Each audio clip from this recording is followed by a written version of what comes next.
ಪತ್ರದ ಕಥೆ. ಆರ್ಯನ್ ಮತ್ತು ಸಾರಾ ಕಾಲೇಜಿನಿಂದಲೇ ಒಬ್ಬರನ್ನೊಬ್ಬರು ಆಳವಾಗಿ ಪ್ರೀತಿಸಿದ್ದರು.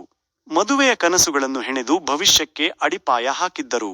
ಆದರೆ ಸಾರಾಳಿಗೆ ಅನಿರೀಕ್ಷಿತವಾಗಿ ಮಾರಣಾಂತಿಕ ಕಾಯಿಲೆ ಇರುವುದು ತಿಳಿದಾಗ ಎಲ್ಲವೂ ಬದಲಾಯಿತು. ಆರ್ಯನ್ಗೆ ಅವಳು ತನ್ನ ನೋವನ್ನು ಹೇಳಲಿಲ್ಲ. ಬದಲಿಗೆ ಅವನ ಮೇಲಿನ ಪ್ರೀತಿಯಿಂದಲೇ ದೂರವಾಗಲು ನಿರ್ಧರಿಸಿದಳು. ನನ್ನ ಬದುಕಿನಲ್ಲಿ ಬೇರೆ ಯಾರೋ ಬಂದಿದ್ದಾರೆ ಆರ್ಯನ್. ನೀನು ನಿನ್ನ ದಾರಿ ನೋಡಿಕೋ ಎಂದು ಸುಳ್ಳು ಹೇಳಿ ಅವನನ್ನು ಬಿಟ್ಟು ಹೋದಳು. ಆರ್ಯನ್ ಒಡೆದ ಹೃದಯದಿಂದ ಬದುಕುತ್ತಿದ್ದ, ಅವಳನ್ನು ದ್ವೇಷಿಸುತ್ತಿದ್ದ. ಕೆಲವು ತಿಂಗಳುಗಳ ನಂತರ ಆರ್ಯನ್ಗೆ ಸಾರಾಳಿಂದ ಒಂದು ಪತ್ರ ಸಿಕ್ಕಿತು.